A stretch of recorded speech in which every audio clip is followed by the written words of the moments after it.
So, it was leaked by somebody. We don't know who it was leaked by, but it was a leaked a whole day early, and then Football Heaven had to release it. This is an interview from Football Heaven, Radio Sheffield, Rob Staten doing the interview, and it's an interview with John Flanagan of the consortium, one of the consortiums that is said to be interested in taking over Sheffield Wednesday. Now, this consortium has had 2 bids rejected by Chancery.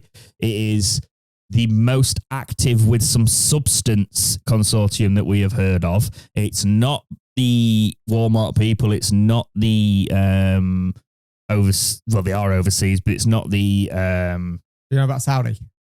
Yeah, it's not those links. It's the one that was relating to Adam Shaw that a lot of people have written off in the past and likened it to the Wrexham project. Also, but I will.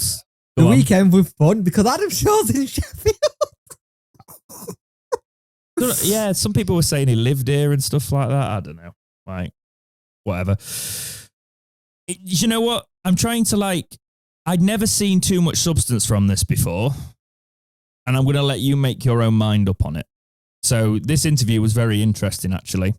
And I think, actually, even me, where there's some things that I'm questioning, like, okay, I'd like to know specific valuations and things like that. Yeah. It's a lot more positive than I've heard of in our club for a while. So it's well worth talking about. So the interview starts with, and I have transcribed this quite quickly, so it's not exact quotes, but it's the gist of what was said, just for people who are very specific about exact quotes. I'm sure the Star will put them out probably by the time you've seen this. But Rob starts saying there's been 2 offers, and it opens the interview with, what is the latest news? And then John replies with that the first approach was in April, and since then seen developments happen at the club, and they went back with an improved offer about a week and a half from the time of this podcast recording, which was also rejected. And interestingly, Jake, with no counter offer. So an improved offer, which if you are believing the rumours on the internet, was actually a £75 million offer, not confirmed, rejected with no counter offer. What are your feelings on that? If it's 75 million, you're probably paying over the odds for us. We're not worth 75 million. And he said no. What? And he said no. Oh, yeah. Yeah. And he said no. And he said no. And it boggles your mind of what is he actually wanting? Like, he's not wanting us to sell the club. Do you know what I'm angry at, Jay, in this? He's always said, if the fans don't want me here, I'll sell the club. If someone comes in with an offer and can take the club forward, I'll sell the club. And he's just not going to. He's lied. The reason I've got no respect for the man anymore is he's a liar, right? He has thrown his toys out the pram, he's dug his heels in the ground, gone, this is my club, I'm not selling it. And I'm angry about that now because you are actively damaging my club. We are a constant laughingstock. And it's affecting people's lives within the club. And I'm not talking about the footballers that are probably going to be all right, most of them, let's be honest. I'm talking about the people who are on minimum wage and just above and are scraping by, and our chairman has the ego to dig his claws in and say, you're my football club. Yeah. And not relinquish control when offers are coming in. But let's carry on with this because I could go too hard too soon, Jake. Rob asks about the market value of an offer. You know, is it how do you find that market value? And John says it's relevant to how the club is viewed as an asset. So it's what the offer was from them was a structured offer based on incentives and performance based on incentives. They said it was a fair offer with the upfront value, with the upfront money that was paid, with, quote, kickers on the back end should the club be able to achieve certain successes. So the one thing we don't know from that, Jake, say the £75 million is true, was that sort of 60 with £50 million worth of kickers? Was it 50 with, do you know what I mean? That sort of thing was it 75 would have been the encompassing 75 figure. But we'll give you a kicker when we get, similar to what he had with Milan. Milan got a kicker if we got to Prem. Yeah, well, if it was 75 with that on top, which is why I think if he's turned down 75 plus kickers, he's a moron. Oh, God, yeah. Right. But if it's like a 50 offer plus 25 with certain kickers, he's still a moron because I've had enough. But you can probably see why you might want a bit more upfront money. But still, I don't like the fact there's no counter there. No. Jake, it's just a shutdown offer. It comes across of, this is my toy. This is my, and I say toy because it's starting to feel that way now. It's just starting to feel like it's his toy. And you can go on about how much you have invested into the club and everything. But as a business, you've invested a lot. What have you made out of that investment? Let's be brutally honest. And what have we got from it? Our club's in a worse position than when he took over. And you know all those people who used to praise Milan? Look at the clubs that Milan's left in his wake now, Jake. We were just talking about this. Yeah. You and I. Like, Pompey. I liked Milan at the time, and he talked a game, but all the clubs in Milan's wake turned to crap. They're all on second or third ownership since he sold them.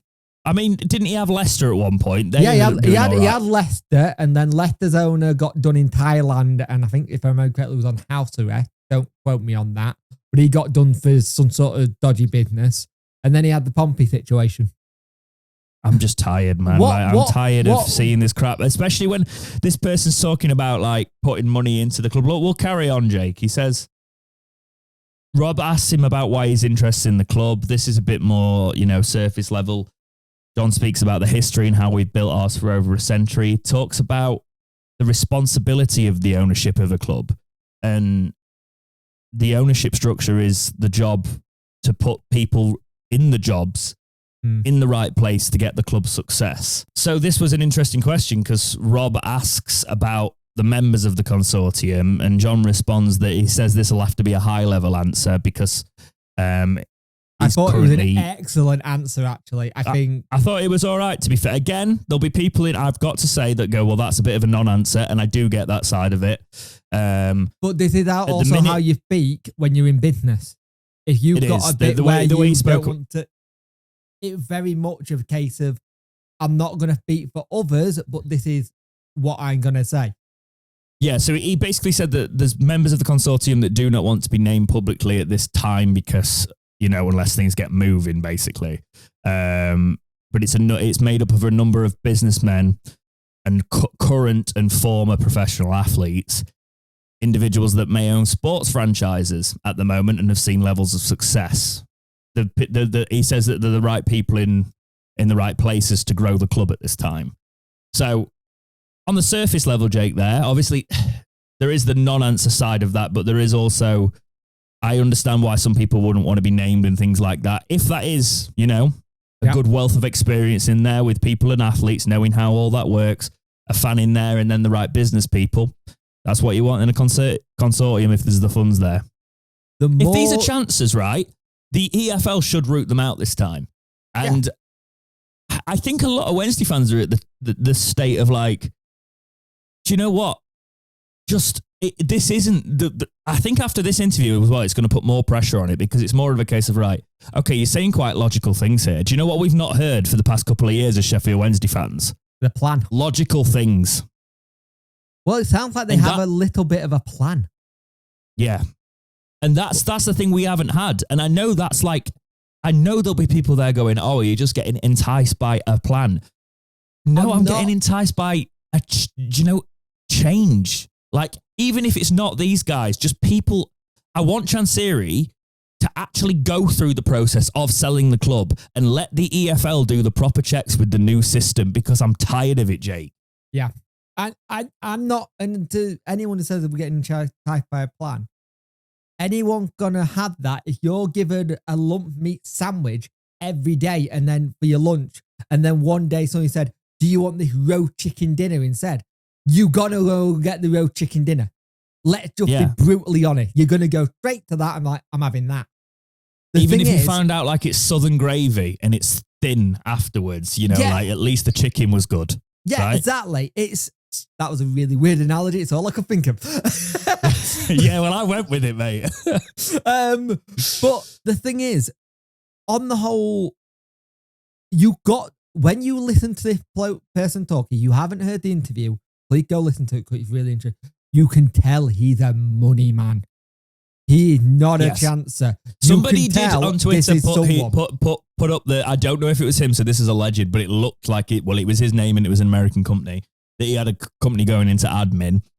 That happens. That was years ago, by the way, but like, if that was his, that happens, right? I think somebody was just trying to respond with it, part of the... Yeah. I think people do try and do that, but Twitter I can't validate that. It's not Twitter journalist, that's not on the real joke, but Twitter detectives looking for everything. Yeah. It always is. So Rob then asks about the ambitions for the club. And John, he says, well, he talks about obviously the Premier League. I think he mentioned Champions League. But then he pulls it down. Yeah. And he says, that's not... Oh, stop overlapping me. I need you back on camera. We keep doing the overlap and talking over each other today. Bloody Gary Neville in it.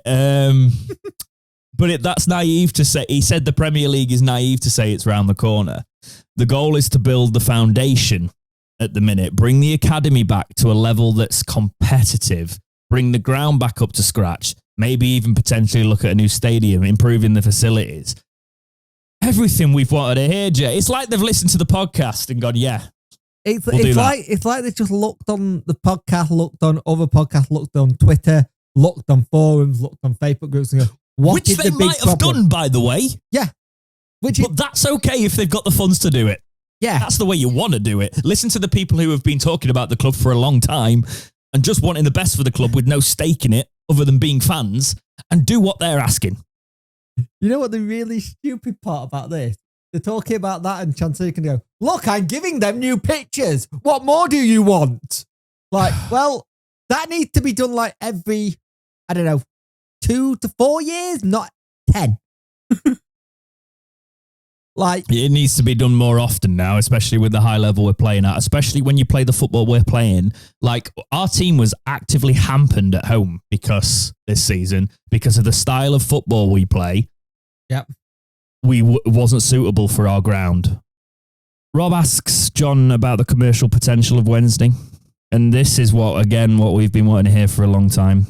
He says it's huge. He's noticed from the outside that the potential hasn't even dipped its toe in the water, basically. The lack of sponsors specifically. He uses Wrexham as an example here. He probably should have done that more than once. To be fair, he did say there were. He did say it's probably not the best example, in fairness to him. Yeah. But he stresses the necessity of commercialisation in modern sport. Stress the importance of a club being run good as a business, having the commercial avenues. And we've been saying for a long time, Jake, and Jack has been on this podcast screaming, where are our sponsorships? Yeah. Right. Our sponsors have been woeful. And we don't tap into that. Chansiri, clearly, he talks about being a great businessman. He doesn't drum up good sponsorships, Jake. What gets me, after that playoff final and semi-final, we were shown everywhere, especially for that semi-final. Yeah. The capitalisation on that. Exactly. Right. You could have made so much money. Yes. You could have had a sponsor on our shirts right now. That was a long-term thing for, another 2 seasons. What did he do instead, Jake? he sat Darren Moore and went on a statement. He sacked Darren Moore! He went on a statement tirade. We were in such a good position. We'd had the comeback in history, man. It was still talked about this year. Yes. Every year that comeback is going to get talked about. And every year we're going to be really happy. But then if we're currently in the similar situation, be really sad very quickly. But it's just we had so much good press. Yeah. We don't have good press as Sheffield Wednesday. We just don't. It's rare. And then we had so much good press. And he didn't capitalise on it. To be fair, we had good press back to back though, because we had the playoff and then we had Danny Rule Miracle. Yeah. And hopefully we cashed in on that. And he hadn't even capitalised on it this season with it. No. Rob asks, is it safe to assume that investment in the infrastructure is a plan at Wednesday? And John replies, it's one of the top things in our plan. if you can't entice individuals to come and play for you, he's getting at, which comes from your facilities and your staff. If you aren't premium in that regard, you won't affect that premium talent. And he's completely right. The facilities at Wednesday have not been up to scratch. We're actually invested in a few of those, but you'd need to see further investment over time in them, Jake. Yep. So the fact that that consortium's got their eyes on where it needs to be invested in. And I think specifically, if they come in and they do stuff with the academy, that's going to be a big thing, don't you? Yeah. Oh, definitely. This is stuff we've been dreaming on about for donkey years. And the thing is that they've obviously, the one thing that I took away from it, they have done their research and then some. Yes. When you look at what they're saying. And we have got a really good academy, and I'm staggered at how we get some of the academies in, considering how our playing surfaces are and how it is. That's got to be hats off to the academy team, the academy manager, the people in the back who managed to sell the club. But if they can up that, I'd love to have a situation that Sunderland had just had where a lad who's 19 scores the winner and then gets a 10 million move to Brighton, and we pocket the 10 million. Yep. And they've got bloody Jordan Henderson and stuff probably coming to sign for them this season. Yep. Just to have a bit of the success that we could get to just with any competent ownership now. Do you know what I really liked about, I really liked for once, there was not a single comment on my last YouTube video defending Chancery for the first time ever. See, I've got one bloke still defending. You had one very odd bloke, yeah. Oh. No, I forgot. I didn't like anything about the situation, but seeing everybody, because usually no matter what you say, there's something. There wasn't one on my comment section that time. Yeah. You do post on Facebook though and advertise on Facebook, which is where I think you went wrong. Yeah, true. So a big thing that's been a topic is ticket prices. And Rob asks, are ticket prices something you will look at if you were to take over at Sheffield Wednesday? And John says, now the fan experience and ticket prices go hand in hand. An individual has no problem paying for tickets if the experience is there. He's not and he talks about the good product there. He's not saying it's not a good product currently, but there's a reason you pay more to go and see clubs like Arsenal.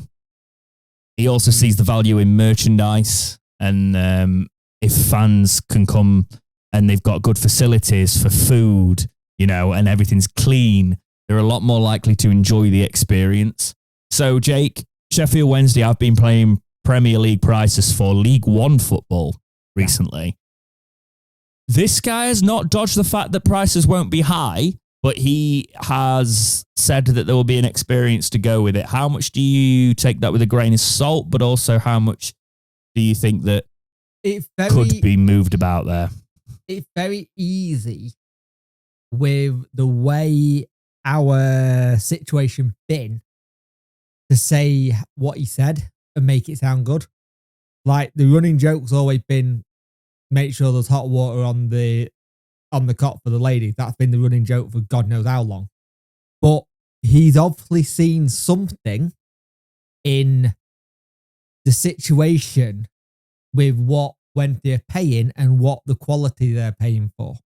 I wonder if there's been a thing where they've gone and done some undercover going, how much do you just pay for that? How much do you pay for that? No, it's not even that. You just have to look at the season tickets as well, Jake, though, I think. No, but in the comment about tickets, he said about if you go for, he did say hot dog, or you go for a beer or pen something in the club shop. For things like that, you've got to have gone and had a look around. Counter to that, Jake. They might have done. I'm fully validating that. But you could just read the notes from the fans' forums. True. Yeah, you could. I think our prices doesn't represent our area. That's the issue. They don't represent the standard we've had either.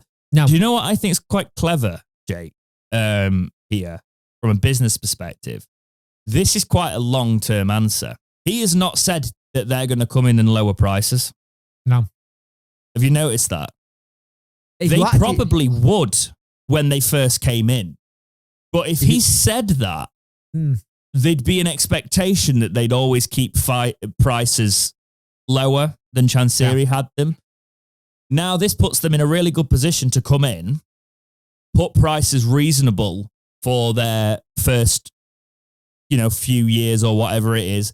And then the prices could be like this in the Prem. And I'm telling you, Wednesday fans, even though it'll still be high, we would pay what we're currently paying for Premier League football. And actually, Premier League football with good facilities that have been invested in, I could stomach what the prices are currently a little bit more. It'd still be quite egregious. But at the minute, we're having that Championship level lower off performances. Do you know what I mean? Yeah. It's actually quite clever in the interview. It's something I noticed when I was listening. There's no overarching promises. There's no we're going to do this. It's like, this is what we could do. This is what we might be able to do.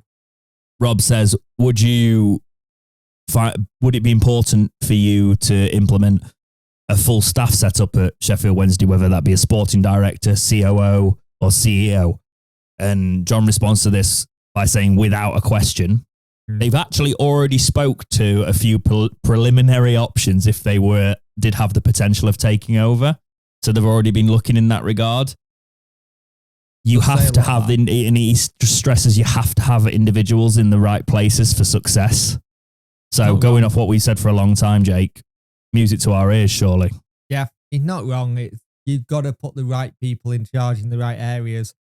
And if that's having a sporting director so the manager can just get on with coaching or whatever way, you're not having to go, I'm looking for this. They have a short list. They have a meeting done. That's your recruitment meeting done. Then you go and have a meeting about, hey, we're going to go meet your ground staff and do X, Y, and Z. I think that's a really smart way of putting things in place. And it's the way sport in general, not just football, sport in general is just going. And it's very rare these days that it's just one person as the head coach or manager doing everything. There's about a team of 5 or 6 people behind them. And at Wednesday, you've probably got a team of probably 2 at the most. And that's only because one of them was to help book a hotel because Danny was doing it at one point. And Danny leaving in this situation with a sporting director wouldn't be the biggest disaster in the world, because you go, right, well, the sporting director is staying in place. We've got a style of football. We've been signing players to that philosophy. Danny's out of a job for a while. We're going to find a new manager, but we can sign players based on the way we want to play, and we're going to bring in a head coach to play players in that format. If you want a prime example, look at Norwich. Norwich has literally got rid of their manager who they said they were going to set forward and have it as this is a person who's going to go for 3 years. Sacked him because they don't think it's right. They're going to got Liam Manning in to fit the style of football with their sporting director. Rob then asks, if there was a breakthrough in conversations with Chansiri, how quick can a move happen? So how quick can the process move? John says it's a bit of a loaded question, that. And I think he kind of actually thinks he wants specifics, Rob, here. That's why he says it's a loaded question the more he talks about this, because he says it's not a fast process. We can move fast. Even if he came back and we had an agreement, there would be a period of due diligence, which is why we approached back in April to give ourselves the most time. It's currently a precarious situation. Can't give you an exact timing. He talks about there's details to work out, sort of thing. But I think that's because he feels like he's been asked to give a specific timeline there. We know about due diligence, regulations, things like that. But they say they can move, which means I think what he needed to say here, and I think what he's trying to get at, and hopefully he's trying to get at, is they're ready to come in as soon as they're allowed to come in. You know, that's all he needs to say.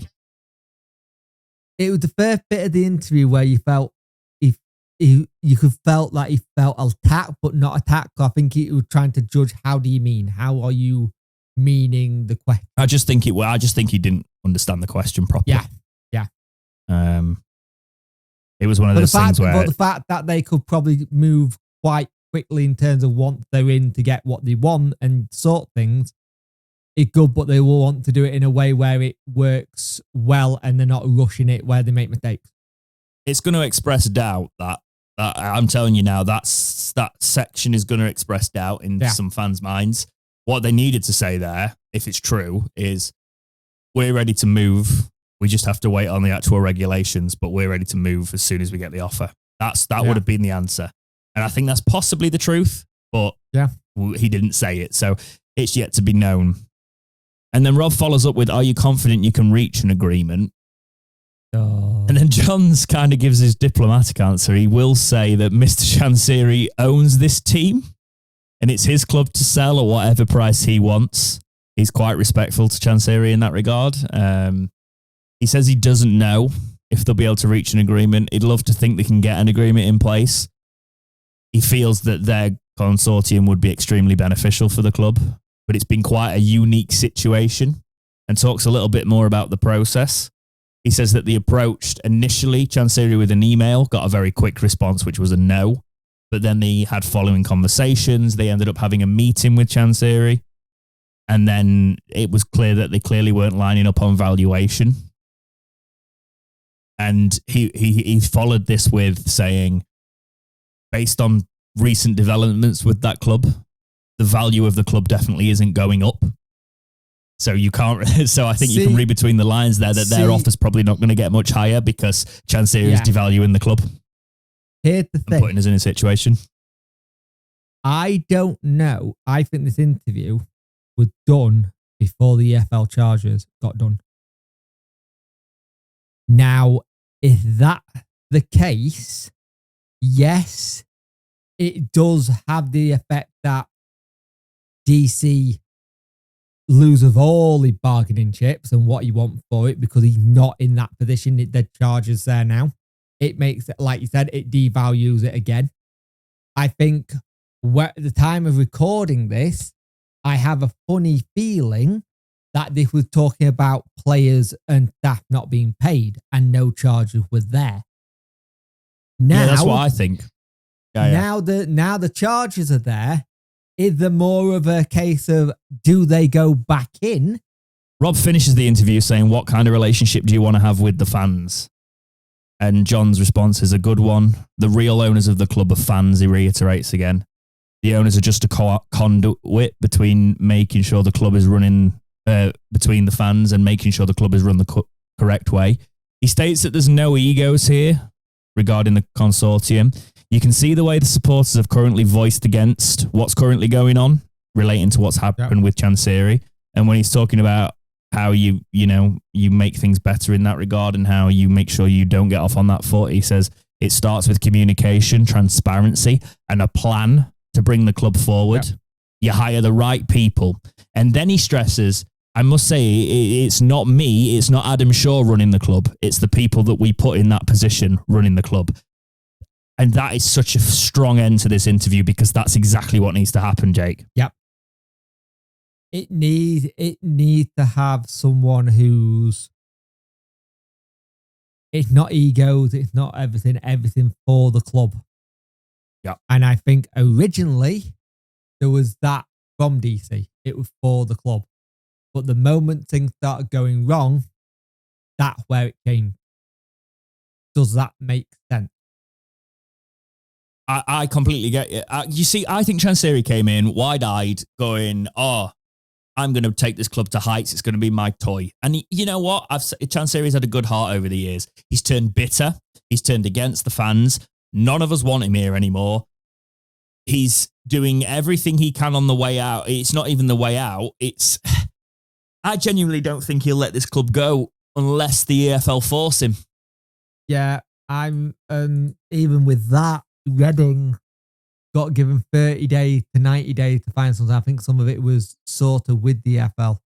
The only saving grace I have is that there are people interested in buying my football club.